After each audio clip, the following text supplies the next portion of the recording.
Good morning, everyone. We are up to Perek Yud, Mishna Yud Beis, Chapter 10, Mishnah 12. Beitza shenesbashla b'tavlin asurim, an egg that was cooked together with spices that were forbidden. Let's say these spices were truma, which again, somebody who's not a Kohen is not allowed to have. Let's say they were planted together with grapes in a vineyard. They would be forbidden because they are kilei akerem, mixture with the vineyard. So those spices are forbidden. And you cook the egg with it. The egg is forbidden. Afilu chelmen shelo aser, even the yolk, the inner part, will be forbidden because it absorbs. The case here is the egg still has its shell. It's a complete egg. Still has its shell. It's being cooked with these spices. The Mishna is telling us that, we've had a lot of discussions about what does absorb, what doesn't absorb. The Mishna tells us an egg, even with its shell, cooked together with spices that are forbidden, either because they're trumas, or forbidden to non-kohanim, or they're kilei akerim, forbidden to everyone, will make the egg forbidden because the flavor from the spices will penetrate through the egg all the way into the yolk. Next part of the Mishnah, mei shlokos, the water that comes from overcooking vegetables. I'm not sure again why it only talks about overcooking here. Umei kvashim and not meaning and not regular cooking. Umei kvashim shal truma, and pickling water of truma. That means you had taken truma and you pickled the truma vegetable in this water.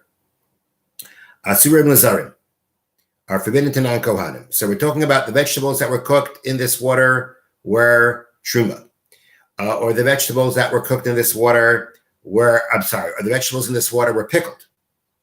Asurim lazarim, the non-kohanim are forbidden from having any benefit from it, because as we say, the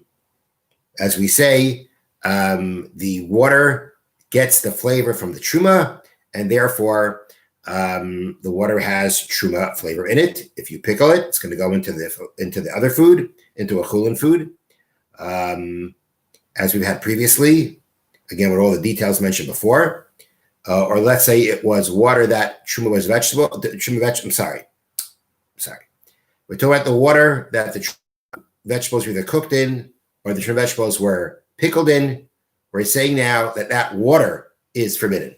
That water has the flavor of the truma in it, and therefore that water may not be consumed by a non-kohen. As to whether other vegetables in there would become forbidden, that already was a discussion that we had in previous Mishnahs. But this case is where you have the water that was used either for cooking the truma vegetables or pickling the truma vegetables. That water is forbidden. If the person wants to drink it, that water is forbidden for non-kohen.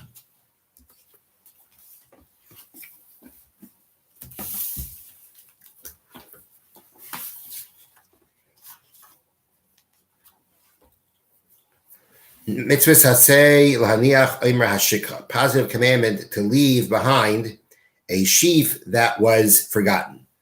My understanding is that they used to harvest the grain, and they used to then put it into piles, into sheaves in the field, and eventually you come and you pick up the sheaves. So if you forget, meaning if you pass by a sheaf, you have to leave it there for the poor. Shneimar, as it says, you shall have forgotten the sheep in the field, you can't go back to take it.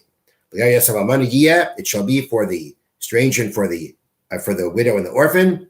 That Hashem should bless you.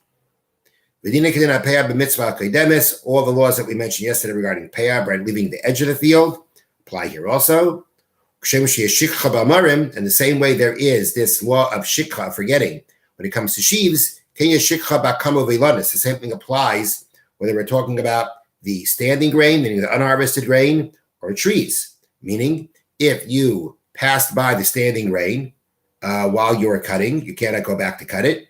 If you passed by a tree when it was time to pick it and you didn't do that, you have to leave it for the poor. Here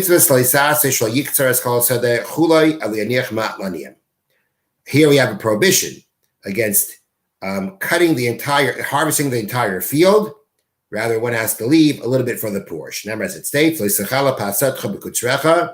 shall not harvest the last edge of your field as you're harvesting. Means you can leave any part, but the Torah talks about like you're cutting and you're about to finish it all, you got to leave it. Now that I finished cutting it. In the same way we say you have to intentionally leave when it comes to a field, the same thing applies by trees.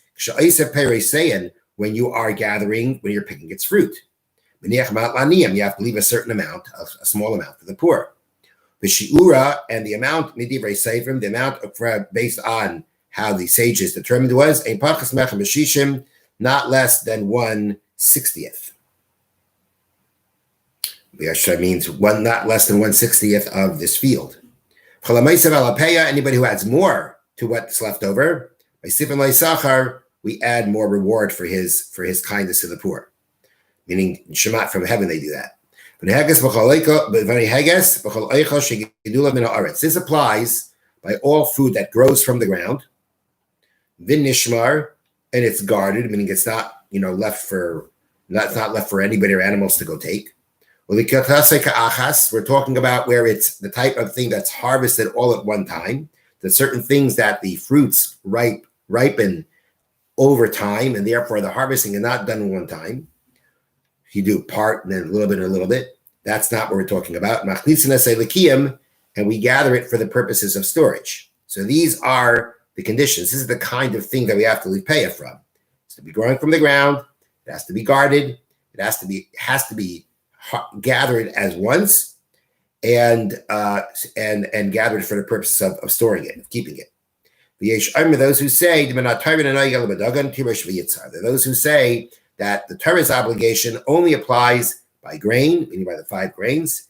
Tirish means wine, which would mean grapes. The Yitzhar means oil, which would mean olives. Have a wonderful day.